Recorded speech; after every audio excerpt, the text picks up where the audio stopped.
वहीं शराब घोटाले के मामले में दिल्ली के डिप्टी सीएम मनीष सिसोदिया को सीबीआई ने कल गिरफ्तार कर लिया था, जिसके बाद राजनीति गरमाई हुई है। बताया जा रहा है कि सिसोदिया सीबीआई के सवालों का सही जवाब नहीं दे पाए थे। अब सीबीआई आगे की कार्रवाई कर रही है, मगर ये शराब घोटाला है क्या, अब वो जानिए।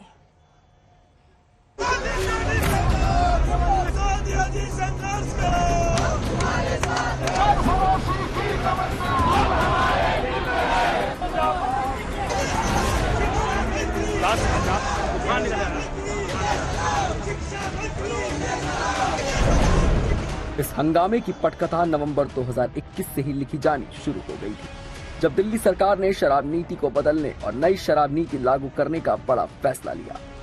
दिल्ली सरकार में आबकारी विभाग देख रहे डिप्टी सीएम मनीष सिसोदिया ने दिल्ली में 17 नवंबर 2021 को नई शराब नीति लागू की। इस नई नीति के तहत शराब की दुकानों को प्राइवेट कर दिया गया। पहले दिल्ली में शराब की 60% दुकानें सरकारी थीं और 40% दुकानें प्राइवेट थीं। नई पॉलिसी लागू होने के बाद शराब की दुकानें 100% प्राइवेट हो गईं। दिल्ली में 32 जोन बनाए गए और हर जोन में ज्यादा से ज्यादा शराब की 27 दुकानें खुलनी थी। इस तरह से दिल्ली में कुल 850 दुकानें खुलनी थी। दिल्ली शराब बिक्री नीति के तहत शराब की होम डिलीवरी और दुकानों को सुबह 3 बजे तक खुले रखने की अनुमति थी। नीति के मुताबिक लाइसेंसधारी शराब पर असीमित छूट भी दे सकते थे। दिल्ली सरकार ने इस नीति से आय में 27% की पर्याप्त वृद्धि की सूचना दी थी।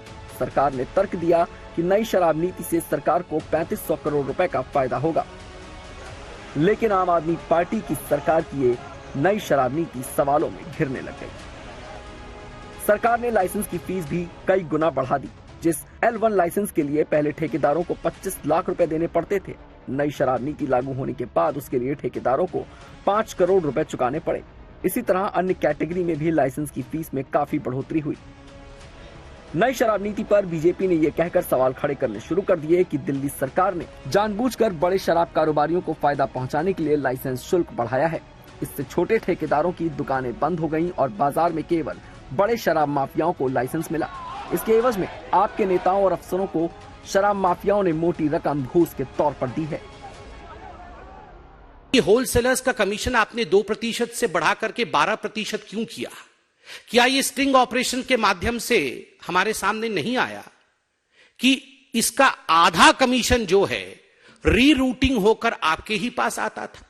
ये सारे sting operation Bharatiya Janata party और भारतीय जनता पार्टी ने मीडिया से लेकर, क्योंकि मीडिया ने इसे अपने सोशल मीडिया साइट इत्यादि में डाला था, हमने इसे उजागर किया है। बीजेपी ने दूसरा आरोप शराब की बिक्री को लेकर लगाया।